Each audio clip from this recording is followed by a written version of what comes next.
Trapped by a blizzard in a remote trading post, 6-year-old Lily May watched the native baby through the frosted glass. The child cradled in his mother's arms just outside was turning blue from the brutal cold. Inside, Lily's father drew the curtain shut. "We have our own family to worry about," he warned, his voice tight with fear.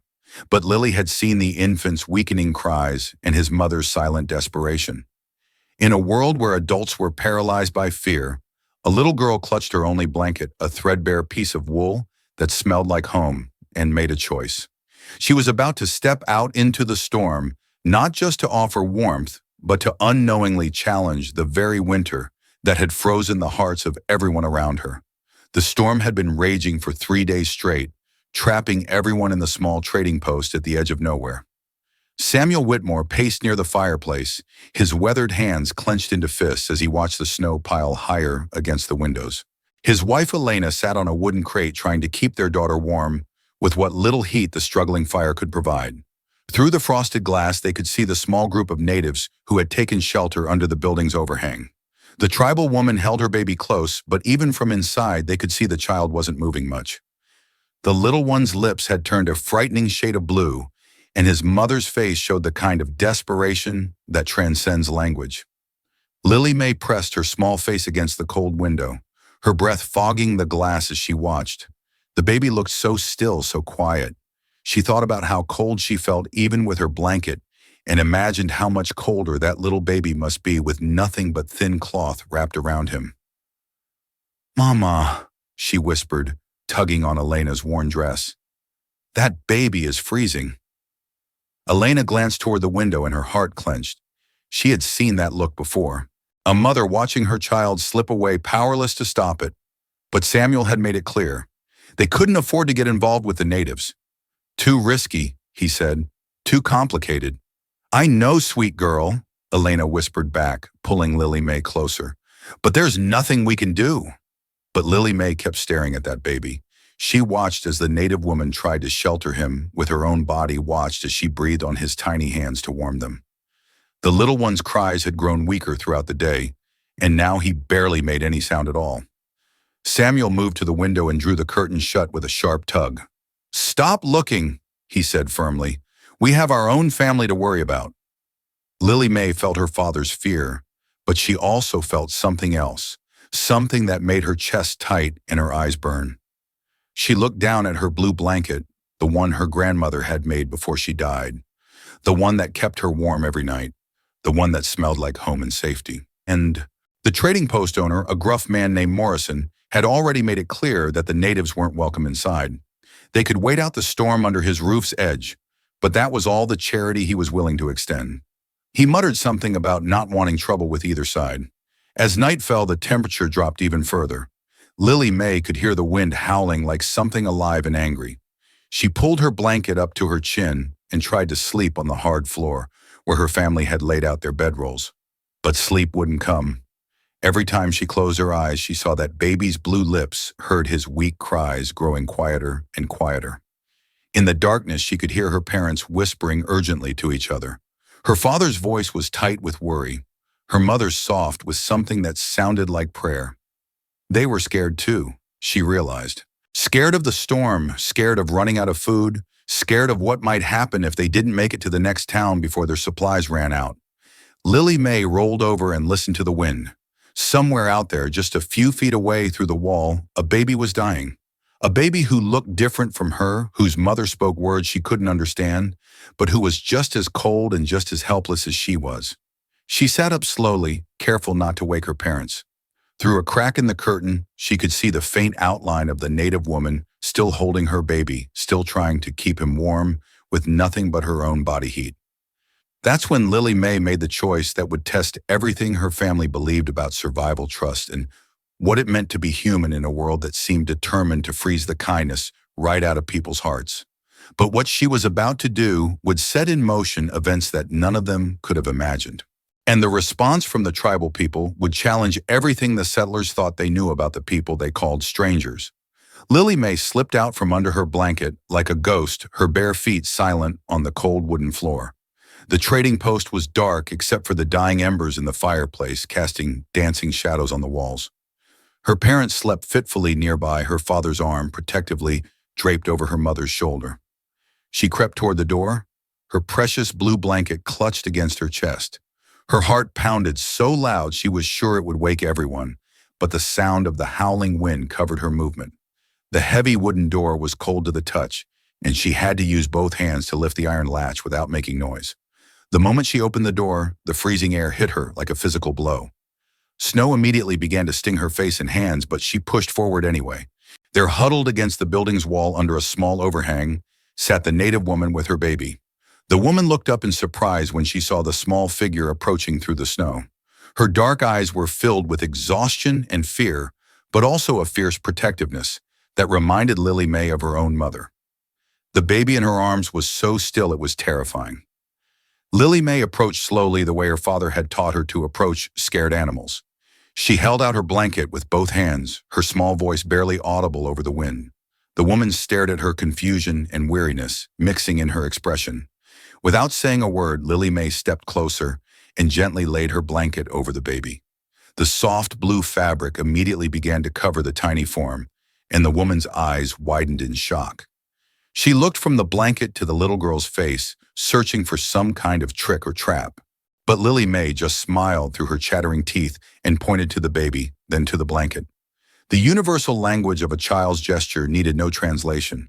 The woman's face transformed, tears beginning to fall as she pulled the blanket tighter around her child. Lily May. Her father's voice cut through the storm like a whip crack. She turned to see Samuel standing in the doorway, his face a mask of horror and anger. Behind him, Elena had woken and was struggling to understand what was happening. "Get away from them now." Samuel's voice carried a fear that made Lily May's stomach drop, but she didn't move. She couldn't.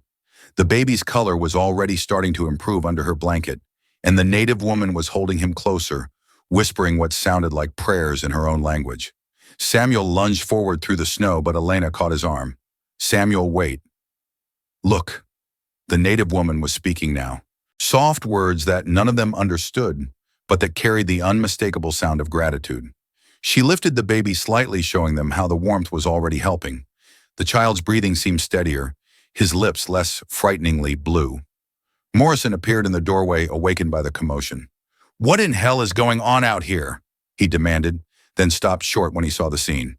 "Get that child inside before she freezes to death. And you," he pointed at the native woman, "keep to your own business." But something had shifted in those few moments under the storm. The woman met Samuel's eyes, directly her own, filled with a mixture of desperate gratitude and fierce dignity. She spoke again, her voice stronger now, and though they couldn't understand her words, they could hear the emotion behind them. Lily May was shivering violently now, her thin nightgown no protection against the brutal cold. Elena rushed forward and scooped her daughter into her arms, carrying her back toward the warmth of the trading post. But Lily May kept looking back over her mother's shoulder at the woman and baby. Inside, Elena wrapped her daughter in Samuel's coat and held her close to the fire. "What were you thinking?" she whispered, though her voice held more wonder than anger. "You could have frozen to death out there." Samuel paced angrily, running his hands through his hair. "Do you understand what you've done?" he asked, though his voice was gentler than before. "That blanket was the only warm covering we had for you." And now he gestured helplessly toward the door. But Lily May wasn't listening to his worries about practicality. She was thinking about how the baby's face had changed when the blanket covered him, how his mother's tears had looked different than the tears of sadness she'd been crying before. Outside, the wind continued to howl, but something else was happening too. They could hear voices now speaking in the native language more than just the woman's voice. Other people had appeared in the storm, though. Where they had come from in this weather was a mystery. Morrison moved to the window and peered out through the frost. "Well, I'll be damned," he muttered. "Looks like the whole tribe showed up." Samuel joined him at the window, his face growing pale. In the swirling snow, they could see shapes moving, dark figures on horseback appearing like phantoms through the storm. At least a dozen of them, maybe more, all converging on the trading post. Elena pulled Lily May closer, her heart racing. Had her daughter's kindness just put them all in terrible danger? Samuel's hand moved instinctively toward his rifle, and Morrison was already reaching for his shotgun. But the native woman outside was calling out to the approaching figures, her voice carrying clearly, despite the wind. She was holding up the blue blanket, showing it to them, speaking rapidly in words that sounded urgent and important. What none of the settlers inside could know was that word of the little girl's gift had already reached the tribal camp through methods they didn't understand. And what was approaching through the storm wasn't a war party, but something far more significant, something that would turn their assumptions about friendship enemies and the true meaning of survival completely upside down. The riders dismounted in silence, their figures materializing from the storm like spirits made flesh. Samuel gripped his rifle tighter, but something in the way they moved made him hesitate. There was no aggression in their approach, no weapons drawn. Instead, they formed a respectful circle around the woman and her baby. An older man stepped forward, his long gray hair whipping in the wind. Even through the storm, his presence commanded attention. He spoke to the woman in their shared language, his voice deep and measured. She responded quickly, holding up Lily May's blue blanket and pointing toward the trading post. Morrison cursed under his breath. "This is exactly what I was afraid of. Now we've got a whole war party on our doorstep because your daughter couldn't mind her own business." But Elena was watching the scene more carefully. "Look at them, Samuel. Really look. Does that seem like a war party to you?" She was right. The riders weren't arranged for battle. Instead, they seemed to be protecting the woman and child, creating a windbreak with their horses and bodies. Several of them had dismounted and were sharing their own blankets and furs, building a more effective shelter. The gay-haired man approached the trading post door, slowly, his hands visible and empty. When he reached the entrance, he stopped and called out in heavily accented English, "We wish to speak with the child who gave warmth to our blood." Morrison looked ready to refuse, but Samuel surprised everyone by stepping forward. "She's just a little girl," he called back through the door. "She didn't know what she was doing. She knew exactly what she was doing," came the reply. "May we enter?" The storm speaks too loudly for proper words. The question hung in the air like ice crystals. Morrison shook his head vigorously, but Elena was already moving toward the door. "Samuel, that baby could have died. Our daughter may have saved his life." And now what Samuel demanded. "They come for repayment. They take her as payment. We don't know what they want." But Lily May wriggled out of her mother's arms and walked to the door. Despite her father's protests, she reached up and began to lift the latch. The adults were too stunned to stop her before she had opened the door wide. The gray-haired man looked down at her, his weathered face serious but kind. Behind him, the woman with the baby stepped forward. The child now wrapped securely in the blue blanket. The baby's color had returned to normal, and he was making soft sounds that spoke of comfort rather than distress. "You are very small to carry such a large heart," the man said to Lily May, his English careful but clear. The woman spoke rapidly to the man, gesturing between Lily May and her baby. The man nodded gravely, then looked back at the little girl. "Ayana says you saw her son dying and chose to save him with your own warmth. She says, you gave away your protection from the cold to protect someone you had never met." Lily May nodded solemnly, though she was shivering in the doorway. "He looks scared," she said simply. The man translated her words, and something rippled through the group of natives. Several of them exchanged glances that seemed to carry deep meaning. The gay-haired man knelt down to Lily May's eye level. "In our ways, such a gift carries great weight. When one saves the life of another, especially the life of a child, debts are created that must be honored." Samuel stepped protectively beside his daughter. "She doesn't want anything in return. She's just a child who didn't understand the consequences." The man stood slowly, his eyes moving from Samuel to Elena to Lily May. "Understanding and consequences are different things. What your daughter did tonight will be remembered for many generations. But first, the immediate debt must be paid." He gestured to his people, and several of them began moving toward their horses. Samuel tensed his hand, moving back toward his rifle. But what happened next defied every expectation he had about how this encounter would unfold. Because what the tribal people were preparing to do would challenge everything the settlers believed about generosity, honor, and the true meaning of reciprocity. In a land where survival often meant choosing between yourself and a stranger, the tribal people began unpacking bundles from their horses, moving with quiet efficiency despite the storm. Samuel watched in growing confusion as they produced items that seemed impossible to have in such harsh conditions. Thick furs, dried meat. what looked like medicinal herbs, and, most surprisingly, a beautifully woven blanket that seemed to shimmer even in the dim light. The gray-haired man, who the others clearly treated as a leader, directed the activities with subtle gestures. He spoke again to Samuel, his voice carrying over the wind. "I am Takakota. What your daughter did tonight cannot go unanswered. In our ways, a life debt must be honored immediately." "We don't want anything," Samuel said firmly, though his voice shook slightly. "She gave the blanket freely. Freely given. Freely returned," Dakota replied. "But with interest as honor demands." Ayana, the young mother, approached with her baby still wrapped in Lily May's blue blanket. She spoke to Takakota in their language, her words urgent and emotional. The other tribal members listened intently, several nodding with what appeared to be approval. Takakota turned back to the settlers. "Ayana wishes to speak, but her English is limited. She asked me to tell you that your daughter did not just save her son from the cold. She saved him from death itself. The child was slipping away, and without warmth he would not have seen another sunrise." Elena gasped softly, pulling Lily May closer. The weight of what her daughter had done was becoming clear. This hadn't been just a kind gesture. It had been a matter of life and death. "She asks also that you understand something else," Takakota continued. "The baby your daughter saved is not just any child. He is the grandson of our eldest medicine woman, the great-grandson of a chief whose bloodline stretches back 7 generations. Your daughter saved not just a life, but a legacy." Morrison, who had been silent during this exchange, finally spoke up. "That's all very touching, but we're in the middle of a blizzard. Can't this wait until the storm passes?" Takakota's eyes fixed on Morrison with a stare that made the trading post owner take a step back. Honor cannot wait for convenient weather. A debt of this magnitude demands immediate response. The tribal people had finished unpacking their bundles and were now arranging items in the snow near the trading post entrance. Despite the wind and cold, they worked with careful precision, creating what looked almost like a formal display. "We offer these gifts not as payment for no payment could equal what was given," Dakota explained. "We offer them as recognition of the heart that beats in such a small chest." He gestured to the arranged items. "Furs to keep the child warm for many winters.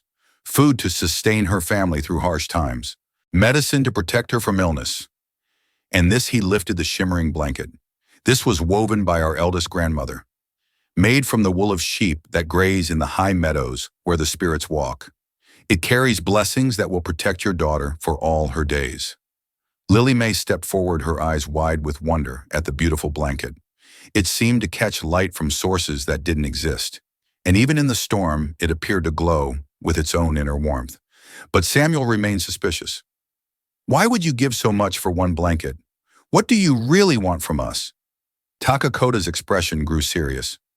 "You do not understand the weight of what happened here tonight. Your daughter looked at a dying child from a different people, with different ways, different words, different skin, and saw not a stranger, but a soul in need. In a world that teaches fear of the different, she chose love." The wind seemed to quiet for a moment, as if even the storm was listening to his words. "Such hearts are rare in any people," Takakota continued. "They must be honored, protected, nurtured. What we give tonight is not payment, but recognition of something sacred." Elena found herself moved to tears, understanding finally that they were witnessing something profound. This wasn't just about the exchange of goods or even the saving of a life. This was about the recognition of a spirit that transcended the boundaries that usually divided people. But as Takakota reached to hand the precious blanket to Lily May, another voice cut through the night. A harsh, angry voice that carried the sound of approaching horses and the promise of violence. "Well, well, looks like we got ourselves a little Indian-loving party here." Everyone turned to see a group of ruffle-looking men emerging from the storm, their faces hard with the kind of hatred that had been poisoning the frontier for generations. And the leader of this group was looking at Lily May and her family with the kind of smile that promised nothing but trouble. Because sometimes when two worlds try to bridge their differences, there are always those who profit from keeping them apart. And they were about to discover just how far some people would go to preserve the hatred that divided the land. The newcomers rode through the storm like harbingers of violence. Their leader, a scarred man with cold eyes and a sneer that spoke of years spent hating anything different from himself. Behind him rode four others, all armed, all carrying the same expression of barely contained aggression. Names Garrett, the leader, called out, not bothering to dismount.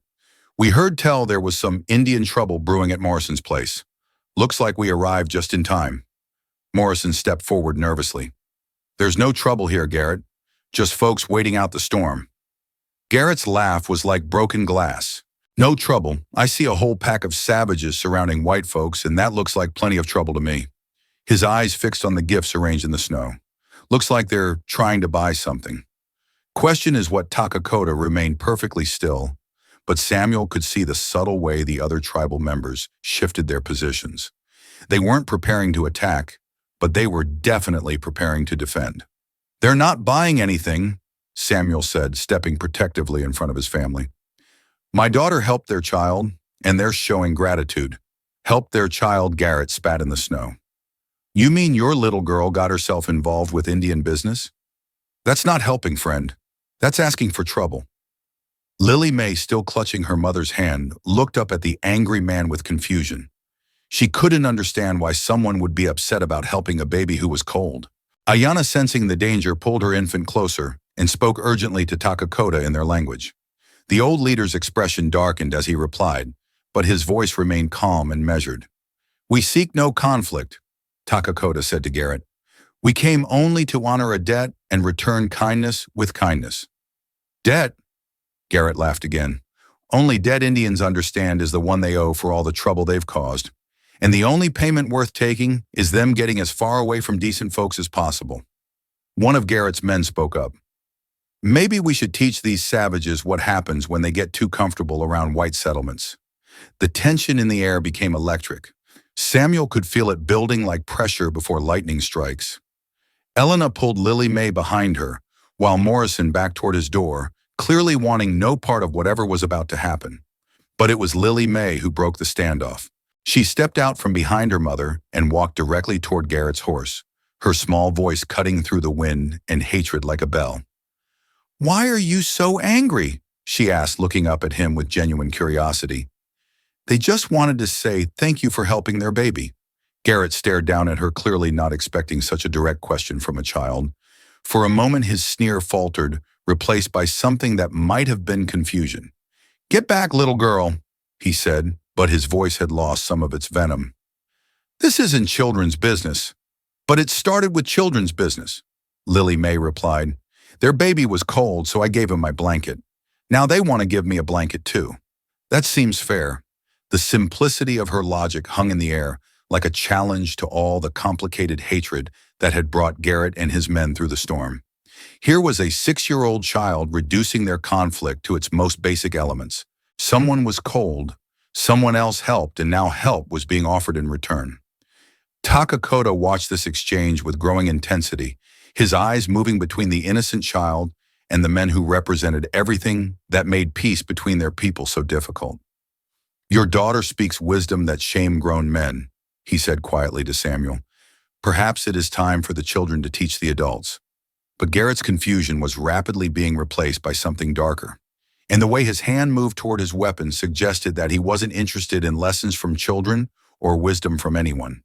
Because some people choose hatred so completely that even the innocence of a child becomes a threat to the darkness they've built their lives around. Garrett's hand hovered near his weapon, but something in Lily Mae's fearless gaze seemed to freeze him in place. The other settlers and tribal members watched in tense silence as a 6-year-old girl faced down a man whose reputation for violence stretched across 3 territories. You know what I think, Lily Mae continued, completely unaware of the danger she was in. I think you're cold too. And when people get really cold sometimes, they get angry instead of asking for help. The words hit Garrett like a physical blow. His scarred face twisted with emotions he clearly didn't want to feel. Behind him, his men shifted nervously, uncertain how to respond to a child who was treating their leader like any other person in need of understanding. Elena stepped forward to retrieve her daughter, but Dakota raised a subtle hand, stopping her. The old leader was watching something unfold that he recognized as significant beyond the immediate moment. That's enough wisdom from children, Garrett snarled, his anger returning. You people need to pack up this little friendship gathering and move along. Indians aren't welcome around decent folk. But as he spoke, something unexpected happened. The wind, which had been howling relentlessly for hours, began to calm. The snow that had been driving horizontally started to fall more gently. Through the clearing air, they could all see something that made everyone pause. In the distance, more lights were approaching. Not the harsh torches of another war party, but the warm glow of lanterns carried by families. Settlers from the surrounding area drawn by reports of the storm and concern for their neighbors at the trading post. "Well now," Morrison muttered, "looks like we're about to have ourselves a real gathering." The approaching settlers included women and children, elders and young men, all bundled against the cold, but moving with purpose through the improving weather. As they drew closer, their lantern light illuminated the scene. Tribal people and settlers standing together around gifts laid out in the snow, with a small girl at the center of it all. Garrett saw them coming, and his expression grew uglier. Perfect. Now we got witnesses to this Indian-loving foolishness. But when the settlers arrived, their reactions weren't what Garrett expected. The first to reach them was an elderly woman named Mrs. Patterson, whose own granddaughter was about Lily May's age. "What's happening here?" she asked, looking around at the gathered people with curiosity rather than fear. "The little one saved our baby from the cold death," Ayanna said suddenly, her English broken but understandable. She held up her infant, now warm and alert in Lily May's blue blanket. "She gave her covering so our son could live." Mrs. Patterson's eyes widened as she looked from the baby to Lily May to the gifts arranged in the snow. "Land's sakes, child. You saved this little one's life." Lily May nodded, Shilly suddenly overwhelmed by all the attention. But other settlers were arriving now, and word of what had happened was spreading quickly through the group instead of fear or anger.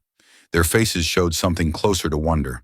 "That's the most beautiful thing I've heard all winter," said another woman, her voice soft with emotion. A young father carrying his own small son stepped forward. "Takes real courage to give up your only warm covering for a stranger." Garrett saw his support evaporating before his eyes. These weren't hardened fighters looking for conflict.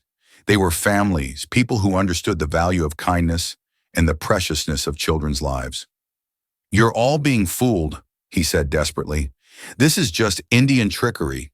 They're trying to make you soft so they can take advantage."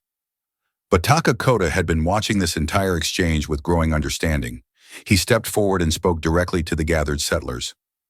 "Your child did something tonight that our people will remember for generations," he said, his voice carrying clearly in the calmer air. "She saw past the differences that divide us and acted from her heart. This is not trickery. This is the kind of spirit that could heal the wounds between our peoples." He gestured to his tribal members, who began to unpack more items from their horses. "We brought gifts not just for the child, but for all who shelter here. Food to share, medicines to heal furs, to keep families warm through the remaining winter." The settlers looked at each other in amazement. They had expected conflict, but instead found themselves witnessing something that challenged everything they thought they knew about the people they had been taught to fear. But Garrett wasn't finished.